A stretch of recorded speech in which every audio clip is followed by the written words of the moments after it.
दरियाए नील ने मिस्र में तहज़ीब को जन्म दिया। दजला फुरात ने इराक में तमद्दुन को परवान चढ़ाया और दरियाए सिंध ने वादिय सिंध में एक अजीम तहज़ीब की आबियारी की।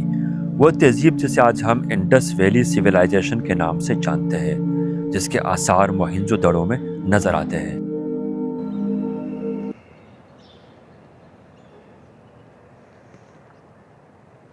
सिंध के तारीख़ी शहर लाड़काना से खुशामदीद। आज 1 फरवरी है और हमारी जर्नी का दूसरा दिन है। कल हम रवाना हुए थे मोहनजोदड़ो ट्रेन सफारी में कराची से और 450 किलोमीटर का सफ़र तय करने के बाद लाड़काना पहुंचे थे। संबारा इन एक खूबसूरत होटल है, मोटल है। यहाँ हमने रात क़याम किया और आज हम यहाँ से 25 किलोमीटर की दूरी पर वाक़ है मोहनजोदड़ो, वहाँ चलेंगे। लाड़काना के हवाले से बताता चलूँ कि मैं समझ रहा था कि यहाँ पर सर्दी कुछ ज़्यादा होगी, लेकिन कराची से कम है। कराची में ही सुबह 6-7 बजे अच्छी खासी सर्दी महसूस होती थी, लेकिन लाड़काना में बग़ैर जैकेट के खड़ा हूँ। सुबह के 7:30 बज रहे हैं, लेकिन मौसम नॉर्मल है।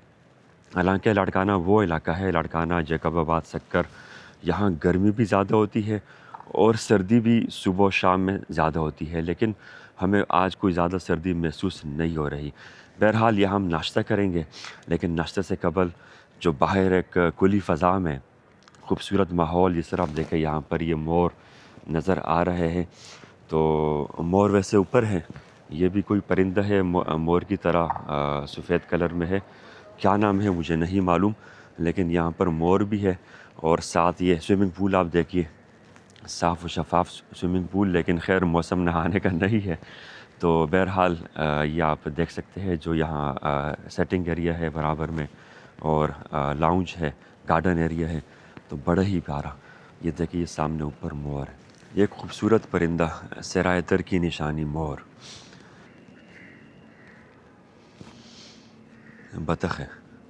बहरहाल यहाँ फैमिली हॉल है, तो फैमिली हॉल की तरफ बढ़ता हूँ और नाश्ता करेंगे। नाश्ते के बाद 8:30 बजे हमें टाइम दिया गया है कि हम मोहनजोदड़ो की तरफ रवाना होंगे। अस्सलाम मुनव्वर भाई, कैसे रात कैसे गुजरी? हमारे चेहरे पे लिखी हुई है हमारी रात, आंखें सजी हुई हैं। खैरियत? खराटों का ओ मुकाबला था पूरे हो, कमरे में। बस ये नहीं, सेम सेम पोजीशन। बस खराटो देखे ना। चले खैर, रात गुजर गई। वैसे कमरा तो बड़ा साफ़ सुथरा और आरामदेह था। नाश्ता यहाँ करेंगे। जी जी, बहुत शुक्रिया, बहुत शुक्रिया। अस्सलाम वालेकुम। जैब साहब कैसे हैं, खैरियत से? आपने कमाल कर दिया है। हाँ, बहुत शुक्रिया। ये नाश्ते के लिए बूफे लगाए गए हैं, चना, इसी तरह आलू, अंडा घोटाला और साथ में ये आमलेट, आगे है पराठा और दूसरी जानिब कॉफ़ी और चाय। लाड़काना का संबारन होटल अच्छा लगा। मैंने यहाँ चार्जेस मालूम किए हैं रूम के, 8,500 और 9,000 में रूम अवेलेबल है। वैसे ये सरकारी होटल है, STDC Sindh tourism development corporation के ज़ेर इंतज़ाम है, यानी आप वेबसाइट पर भी इस होटल की बुकिंग कर सकते हैं। यहाँ मैनेजर साहब से बात हुई और उन्होंने इस बात की तस्दीक की कि बिल्कुल ये भुट्टो साहब के दौर में बना था, 1973 में। यानी जितना पाकिस्तान का आइन पुराना है, उतना ही ये होटल भी पुराना है। तो वैसे खूबसूरती है और कमरे भी साफ़ सुथरे हैं। अच्छी बात है कि इसको मेंटेन रखा गया है। मोहनजोदड़ो के लिए रवाना होने लगे हैं। बसें तैयार खड़ी है, इन बसों में बैठकर हम मोहनजोदड़ो साइट पर जाएंगे।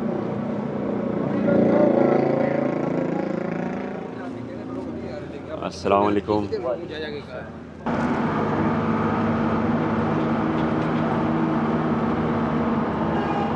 वैसे इस वक्त हम शहर के दरमियान से गुजर रहे हैं, तो यहाँ बस की स्पीड स्लो है, लेकिन जैसे ही हम शहर से बाहर निकलेंगे तो बस की रफ्तार भी बढ़ जाएगी। ये बस के अंदरूनी मनाज़िर है।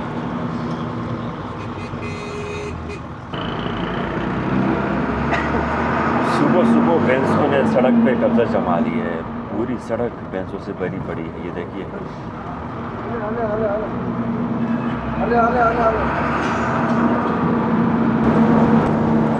बड़ा ही प्यारा मंजर, दोनों जानिब हरियाली और इस शाहराह के दोनों तरफ दरख्त भी है और बीच में साफ़ सुथरी सीधी सड़क।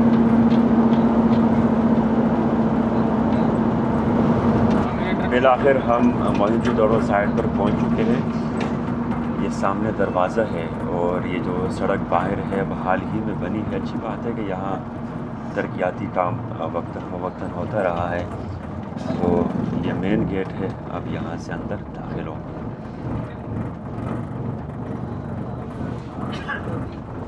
अले अले अले अले अले अले अले अले अले अले अले अले उड़ते रहो उड़ते रहो।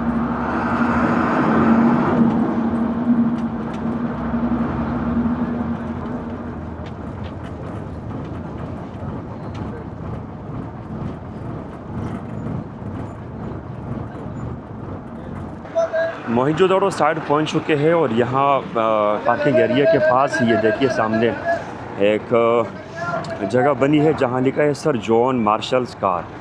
सर जॉन मार्शल दरअसल 1922 में जब मोहनजोदड़ो के मकाम पर खुदाई का सिलसिला शुरू हुआ था तो सर जॉन मार्शल यानी ब्रिटिश इंडिया में जो आर्कियोलॉजिकल डिपार्टमेंट थे उनके डायरेक्टर थे। तो उनकी निगरानी में यहाँ पर खुदाई का सिलसिला शुरू हुआ था और बाद में ये साइट यहाँ दरियाफ़्त हुई थी। तो ये उनकी कार है जो यहाँ पर देखी जा सकती है।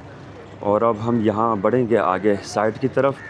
जब इंडस वैली सिविलाइजेशन की बात होती है तो इससे मुराद दरिया सिंध है, यानी दरिया सिंध जहाँ बहता है उसके अतराफ़ का इलाका इंडस वैली में शामिल है। और दरिया सिंध 5 माविन मज़ीद दरिया है जो इस दरिया का आखिरकार पर हिस्सा बनते हैं।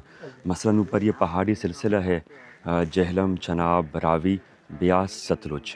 तो 1 2 3 4 5 ये 5 दरिया फिर आखिरकार इंडस रिवर में शामिल हो जाते हैं। और ये है बहीरे अरब यानी समंदर आखिरकार फिर डेल्टा के मकाम पर कारोचान के पास इंडस रिवर समंदर का हिस्सा बनता है। तो यानी जहाँ से ये दरिया शुरू हो रहा है तो ये मुकम्मल इंडस वैली में शामिल है।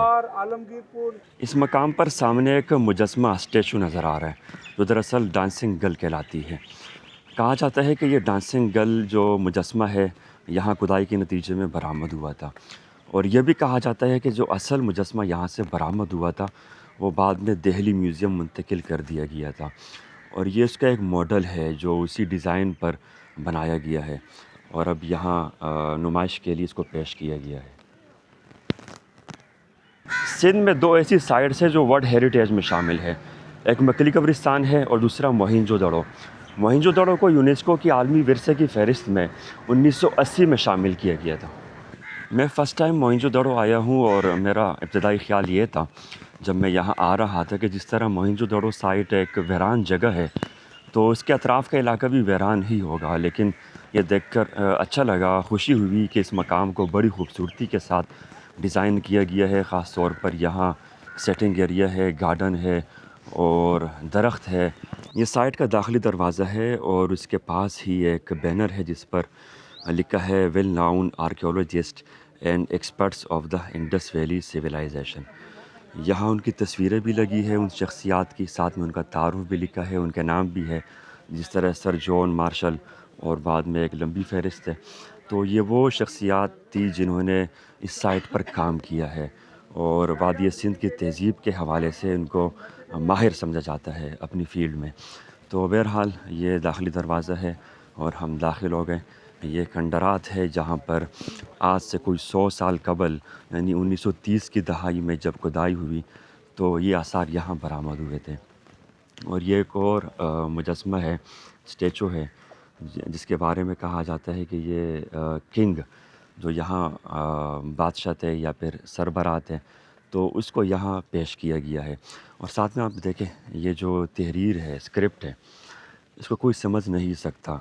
दरअसल पिक्टोग्राफी स्क्रिप्ट यहाँ इसका जो रिवाज था जिस तरह सिंबल तस्वीरों की सूरत में उसको पेश किया जाता है तो आज तक कोई स्क्रिप्ट को समझ नहीं सका कि उस पर क्या लिखा होता था, उसमें तस्वीरों का इस्तेमाल होता था। मोहनजोदड़ो के पास जो बुलंद टीला है जहाँ स्टोपा तामीर किया गया है, मैं उसी जानिब ऊपर बढ़ रहा हूँ और इस मकाम से ये जो आसार कदीमा है मुकम्मल तौर पर आप एक फ़ज़ाई नज़ारा कर सकते हैं।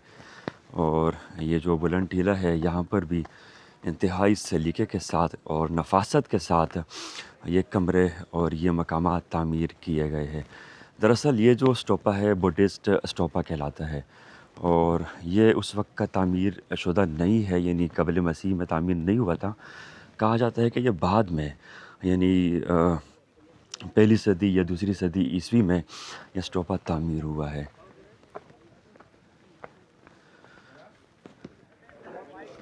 मज़हबी हवाले से अगर बात की जाए तो यहाँ बुद्धिस्ट स्टोपा ज़रूर है, लेकिन मारिन आसार कदीमा के मुताबिक ये मालूम नहीं हो सका कि 2500 साल कबल मसीह में इनका मज़हब क्या था, यानी आज से 4500 साल कबल यहाँ किस मज़हब के पैरोकार आबाद थे। चूँकि यह स्टोपा भी दूसरी सदी ईस्वी में तामीर हुआ है, लेकिन 2500 साल कबल जब ये आसार यहाँ यानी खुदाई के बाद जब बरामद हुए तो यहाँ कोई माबद खाना या इबादत खाने के आसार नहीं मिले, जिससे यह अंदाज़ा लगाया जा सके कि आखिर यहाँ कौन से मज़हब के पैरोकार आबाद थे। ये जो साइट है यहाँ पर एक अहाता बना है जहाँ लिखा है ग्रेट बाथ, यानी एक हमाम था या फिर स्विमिंग पूल भी आप इसको कह सकते हैं। तो ये उस दौर का डिज़ाइन किया गया है जो इस मकाम पर देखा जा सकता है। ये देखिए, यानी आज से हज़ारों साल कबल भी एक खूबसूरत स्विमिंग पूल यहाँ तामीर किया गया था। नीचे एक नाली नज़र आ रही है जो सेवरेज लाइन है और करीब में यहाँ पर कुएँ है, यानी ताज़ा पानी यहाँ डाला जाता था और जो बात लेने के बाद जो पानी था सेवरेज के हवाले से, तो उसके ख़राज के लिए यहाँ बाकायदा नालियाँ तामीर की गई थी। ग्रेट बाथ के अतराफ़ में ये देखिए ये कमरे बने हैं। दरअसल इसकी कोई ज़्यादा खुदाई तो नहीं हुई, लेकिन जो इसके आसार हैं, जो ईंटें हैं वो यहाँ नज़र आती है और बराबर में डबल रिंग वेल ये कुआँ है, तो इस कुएँ को भी यहाँ दिखाया गया है। यहाँ बहुत से कुएँ थे, तो जो ग्रेट बाथ के करीब भी है और कुछ अतराफ़ में भी आप कुएँ यहाँ देख सकते हैं। तो ये वो राहदारियाँ है, वो गलियाँ है तो यहाँ देखी जा सकती है। देखिए यहाँ एक सीवरेज नाली बनाई गई है जिसको यहाँ से ये गुजारा गया है। तो ये वो चीज़ें हैं, यानी हज़ारों साल कबल जो यहाँ की तहज़ीब थी, तो इस तहज़ीब को इन आसार की वजह से जाना जाता है। जब खुदाई के बाद ये आसार बरामद हुए और इस पर तहकीक हुई कि आखिर उस वक्त ज़िंदगी कैसे गुज़रती थी, तो इन आसार से अंदाज़ा लगाया गया है कि कैसे एक तहज़ीब याफ़्ता माशरा यहाँ पर तश्कील दिया गया था। अब देखिए हर तरफ आपको ये नालियाँ नज़र आती है, तो ऐसी नालियाँ यानी शहरों में आम तौर पर होती है, गांव देहात में तो सीवरेज सिस्टम का कोई तसव्वुर नहीं पाया जाता। लेकिन यहाँ बिल्कुल डिज़ाइन एक ये जो शहर है यूँ नज़र आता है जैसे इसको बाकायदा डिज़ाइन किया गया हो। डिज़ाइन के बाद यहाँ पर घर बने, यहाँ पर कमरे बने, यहाँ पर ग्रेट बाथ है और सीवरेज सिस्टम है, ताज़ा पानी के हसूल के लिए कुएँ है। तो ये वो आसार है जो इस मकाम पर देखे जा सकते हैं। मोहनजोदड़ो के आसार कदीमा में घूम फिर कर हैरत होती है कि आज से 4500 साल कबल कैसे एक तहज़ीब ने यहाँ जन्म लिया था। दरअसल जहाँ पानी है वहाँ ज़िंदगी है। इस तहज़ीब को भी दरिया सिंध की वजह से जाना जाता है कि जहाँ से दरिया सिंध गुज़रता था, तो अतराफ़ में जो आबादी वाक़ थी या जिस तहज़ीब ने जन्म लिया, तो उसको उसी हवाले से अब जाना जाता है। तो इनकी जो हम असर तहज़ीबें थी, जिस तरह इजिप्शियन सिविलाइजेशन जो मिस्र में है, कदीम मिस्र की तहज़ीब, वो भी मोहनजोदड़ो की हम असर है। इसी तरह मेसोपोटामिया यानी जो दरिया दजला और फ़रात है, जो मौजूदा इराक़ है, दरअसल ये दोनों दरिया तुर्की से निकलते हैं और फिर सीरिया से होते हुए इराक़ में दाखिल होते हैं। तो इन दोनों दरियाओं के दरमियान जो इलाका था, जो एरिया है, तो उसको एक कदीम तहज़ीब के तौर पर जाना जाता है। और वो जो तहज़ीबें थी यानी कदीम मिस्र और मेसोपोटामिया, तो ये मोहनजोदड़ो की हम असर है, यानी इंडस वैली सिविलाइजेशन उनकी हम असर थी। और कहा जाता है कि ये वो हिस्सा बरामद हुआ है जो बमुश्किल कोई 10% बनता होगा, यानी यहाँ कोई ज़्यादा खुदाई नहीं हुई। लेकिन कहा जाता है कि 50 साल बाद भी, यानी अब हाल ही में एक और खुदाई यहाँ पर हुई है, जो फ़ॉरेनर आए थे कुछ, उनकी यहाँ पर बाकायदा निगरानी में खुदाई का सिलसिला वक्तन फ़वक्तन होता रहा। जिस तरह बम्बौर के मकाम पर भी मैंने ख़ुद कुछ फ़ॉरेनर्स को देखा था, उनकी निगरानी में वहाँ खुदाई होती रही है। तो अब यहाँ बोर्ड पर लिखा है असेंबली हॉल, और साथ में ये कुछ आसार है जो इस मकाम पर देखे जा सकते हैं।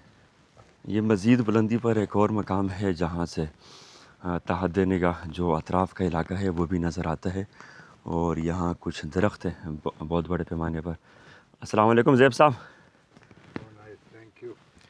यू कैन अब आप ये फाइंड आउट करें कि ये कितनी बड़ी वेल्थ है और कितनी बड़ी ये इंडस सिविलाइजेशन की हिस्ट्री है, जो कि 5000 साल से ज़्यादा की है, और इसकी जो अवेयरनेस है पाकिस्तान में है, मगर मैं चाहता हूँ कि और ज़्यादा हो। और आई एम वेरी सरप्राइज, मैं 5-6 साल पहले जो जापान में था, तो एक मेरे जापानीज़ टूर ऑपरेटर दोस्त ने बताया कि ये हमारे सेकेंडरी स्कूल्स की किताबों में मोहनजोदारो पढ़ाया जाता है। मैं एक दूसरे मकाम पर आ गया हूँ, और अब सामने देखे ये शाहरा है, सड़क यहाँ बराबर में गुज़र रही है, और फिर एक बहुत बड़े रकबे पर जो गैराबाद रकबा है, यहाँ ये दरख्त है और हरियाली है, और साथ में ये आसार कदीमा, सामने स्टॉपर नज़र आ रहे हैं।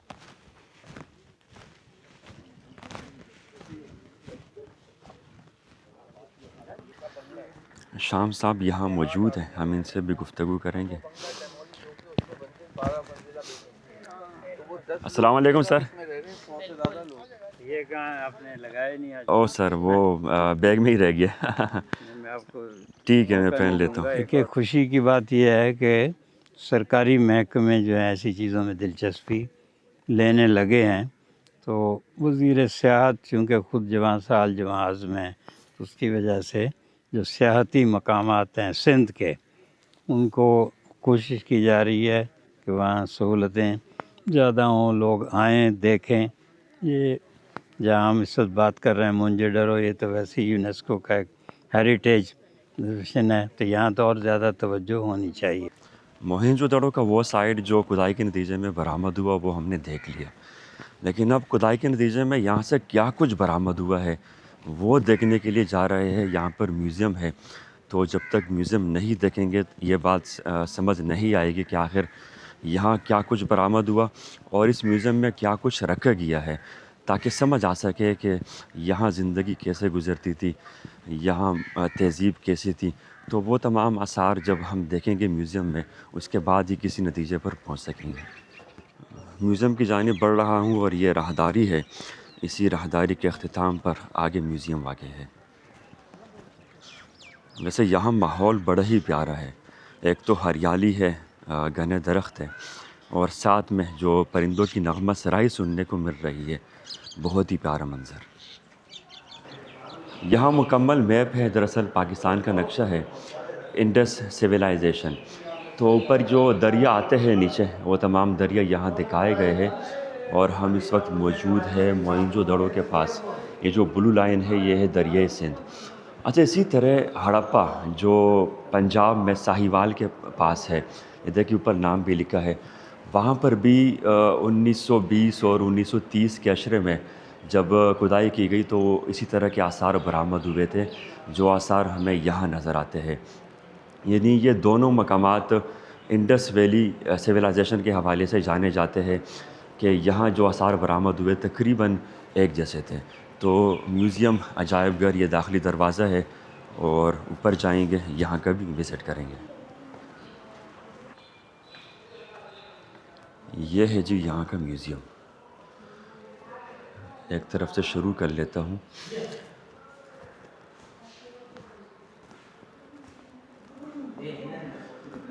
अब यहाँ कुछ बर्तन रखे गए हैं जो खुदाई के नतीजे में बरामद हुए हैं।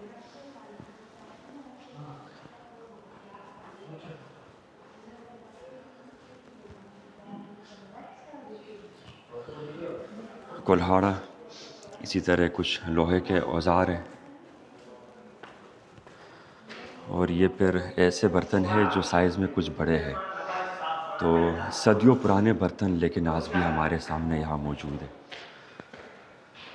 अमरी, ये एक मॉडल पेश किया गया है, बराबर में कुछ और बर्तन हैं।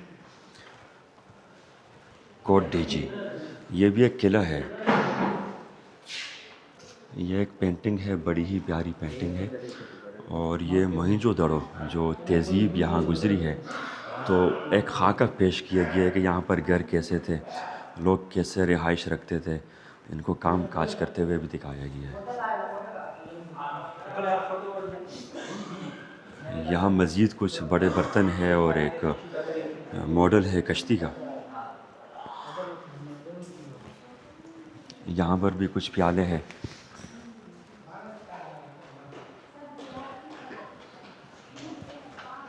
और साथ में ये देखें जानवर भी दिखाए गए हैं, जो गाड़ियाँ इनकी बनी है बैल वगैरह, बैल के ज़रिए जिस तरह गाड़ी आज के दौर में भी ये चीज़ें नज़र आती है, तो उस वक्त कैसे यानी बार बर्दारी के लिए गाड़ियाँ इस्तेमाल होती थी।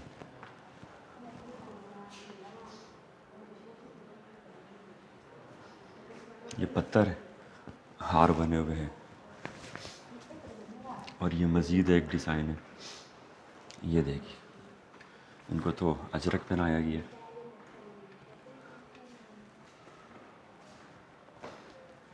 अब यहाँ मज़ीद कुछ बड़े बर्तन हैं, पत्थर से बने हुए हैं। चक्की है दरअसल, जो आटा पीसते हैं ना, वो चीज़ें रखी हुई हैं, बहुत ही प्यारा।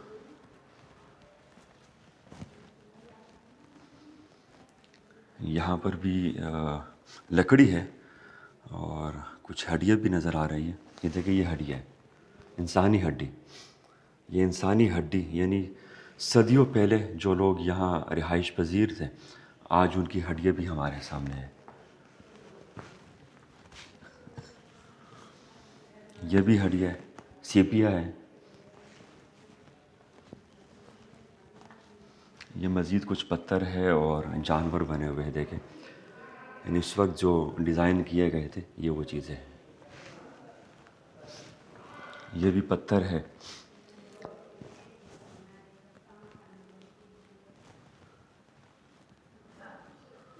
और आगे मज़ीद फिर पत्थर आ गए। ये देखिए, ये भी पत्थर से बने हुए हैं।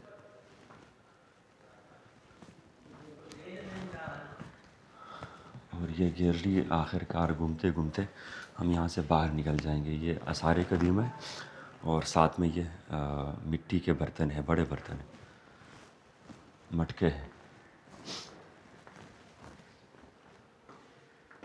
1922 और 23 जब यहाँ खुदाई का काम चल रहा था, ये उस वक्त की एक यादगार तस्वीर है।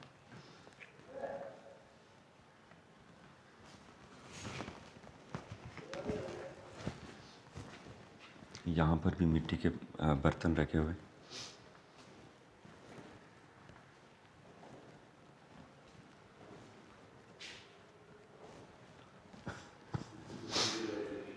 ये देखिए, बहुत ही प्यारे बर्तन, नक्शो निगार इस पर नज़र आ रहे हैं।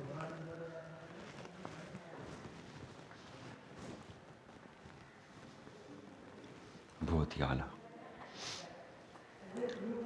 बस ये है यहाँ का म्यूज़ियम। म्यूज़ियम में एक चीज़ नोट की है कि यहाँ पर वो औज़ार नज़र नहीं आए जो जंगों में इस्तेमाल होते हैं, यानी नेज़ा, तलवार या फिर डाल या फिर बड़े असलहा। तो इससे ये अंदाज़ा लगाया जा सकता है कि मोहनजोदड़ो में जो तहज़ीब थी, क्या वो जंगजू नहीं थी या उनको दिफा की ज़रूरत पेश नहीं आई। तो इसका मतलब कि वो एक गैर जंगजू कौम थी, या फिर उस वक्त हो सकता है कि इस तरह लड़ाइयों का उनको सामना नहीं करना पड़ा हो। बहरहाल यहाँ पर छुरी या फिर कुल्हाड़े तो नज़र आए हैं जो घरेलू इस्तेमाल की चीज़ें हैं, लेकिन वेपन असलहा यहाँ पर इन आसार से बरामद नहीं हुआ। यहाँ पर कैंटीन है और बड़ा ही प्यारा सेटिंग एरिया है। यह है रैली जो सिंध की पहचान है। लकड़ी के बेंच बने हैं, टेबल है, टेबल के ऊपर रैली बिछाई गई है, बहुत ही खूब। गेट के पास भी एक खूबसूरत सेटिंग एरिया देखने को मिलता है और उसको ऐसे डिज़ाइन किया गया है जैसे आप किसी गाड़ी में बैठे हैं। बीच में टेबल है, या इसको भी आप बेंच के तौर पर यूज़ कर सकते हैं, और दोनों तरफ बेंच है। इसी तरह सामने के एरिया में भी यही मंज़र दिखाई दे रहा है। इंडस वैली सिविलाइजेशन के हवाले से आमतौर पर लोग 5000 साल कबल की बात करते हैं कि 5000 साल कबल यहाँ पर आबादी मौजूद थी। लेकिन जब हम माहिरीन आसार कदीमा की राय देखते हैं तो 2500 या फिर 2600 कबल मसीह का ज़िक्र मिलता है। तो इस हवाले से अगर हम 2000 ईस्वी तक, यानी आज हम 21वीं सदी में मौजूद है, तो ये कोई तकरीबन 4500 से कुछ ज़्यादा साल बनते हैं। नंबर 2, इस हवाले से दूसरी बात ये बयान की जाती है कि ये जो तहज़ीब थी या यहाँ जो आबादी थी वो 17वीं या 18वीं सदी ईस्वी में ख़त्म हो गई थी। कैसे ख़त्म हुई, इस हवाले से कोई हतमी राय नहीं मिलती। कहा जाता है कि मुमकिन है कि किसी ने इन पर हमला किया हो, किसी बैरूनी हमले के नतीजे में ये आबादी ख़त्म हुई, या फिर कुदरती आफ़त का सामना करना पड़ा हो, सैलाब ज़लज़ले ने इस आबादी को ख़त्म कर दिया हो, या फिर कोई ऐसी बीमारी फैल गई जिसकी वजह से यहाँ पर आबादी ख़त्म हुई, या फिर दरिया सिंध जो करीब यहाँ से गुज़रता था, जब दरिया ने अपना रुख यहाँ से मोड़ा, अब भी करीब है, कोई ज़्यादा दूर नहीं है, लेकिन जब पानी का रुख यहाँ से मुड़ा और पानी दूर हुआ तो यहाँ पर आबादी भी ख़त्म हो गई। मोहिंजोदड़ो रेस्ट हाउस अंदर एक रूम विज़िट करवाता हूँ। ये देखिएगा, अब ये हाल ही में इसको डिज़ाइन किया गया है, रेनोवेट किया गया है, बड़ा ही प्यारा रूम है। ये डबल बेड है और सामने ये जो विंडो है, यहाँ से आप बाहर का नज़ारा कीजिए। ये जो लॉन है, गार्डन एरिया, यहाँ से मुकम्मल नज़र आता है। बराबर में भी रूम है, लेकिन फ़िलहाल इस रूम को अभी हाल ही में रेनोवेट किया गया है, तो बाकी जो रूम है मुमकिन है कि आइंदा दिनों वो भी तैयार कर लिए जाए। ये वाशरूम है और ये साथ में अलमारी है एक, तो बड़ा ही प्यारा डिज़ाइन है। मैं रेट भी मालूम कर लेता हूँ जो यहाँ इंचार्ज मौजूद है कि इस रूम के रेट क्या होंगे, या जो इसके अलावा यहाँ पर जो रूम है उनके क्या रेट होंगे। मोइंजोदड़ो साइड पर रेस्ट हाउस है, ये सामने बिल्डिंग है, और एक कमरे का मैं विज़िट करवा चुका हूँ जो हाल ही में तैयार हुआ है। इसके अलावा यहाँ मज़ीद कमरे भी हैं, लेकिन वो फ़िलहाल उस पर काम चल रहा है। और जो इससे पहले के कमरे बने हुए हैं, तो मैं नंबर शेयर कर लेता हूँ। क्यूरेटर जो यहाँ के मौजूद है, उन्होंने बात की कि 6000 रुपये पर नाइट चार्ज करते हैं। अलबत्ता जो न्यू रूम अभी तैयार हुआ है हाल ही में, तो उसके रेट उन्होंने अब तय नहीं किए। आइंदा दिनों उसके रेट भी तय कर लिए जाएंगे, और जो मज़ीद रूम है वो भी इसी डिज़ाइन पर तैयार किए जाएंगे। ट्रेन सफ़ारी में हम कैसे सफ़र कर सकते हैं, इसके लिए STDC की वेबसाइट आप सर्च कीजिएगा। STDC अनाउंसमेंट करती है, डेट तय करती है कि हम कब मोहिंजोदड़ो या फिर कोकरापार ज़ीरो पॉइंट तक सफ़ारी ट्रेन लेकर जाएंगे। मोहिंजोदड़ो जो ट्रेन सफ़ारी है, इसके फेयर्स 25,000 रुपये है, यानी आप 25,000 रुपये चार्जेस अदा करके यहाँ तक आ सकते हैं, जो बिज़नेस क्लास ट्रेन टिकट है। और इसी तरह यहाँ नाइट स्टे है, और फिर इसमें 2 दिन ब्रेकफास्ट, डिनर और लंच तमाम कुछ शामिल है। मैं नंबर भी शेयर कर लेता हूँ, स्क्रीन पर नंबर आ रहा होगा। आप STDC के साथ बराह रास्त रब्ता कर सकते हैं मालूमात के लिए या फिर बुकिंग के लिए। मैं उम्मीद करता हूँ कि इस वीलॉग में जो कुछ शेयर किया पसंद आया होगा। इसी के साथ मुझे दीजिएगा इजाज़त। वस्सलाम।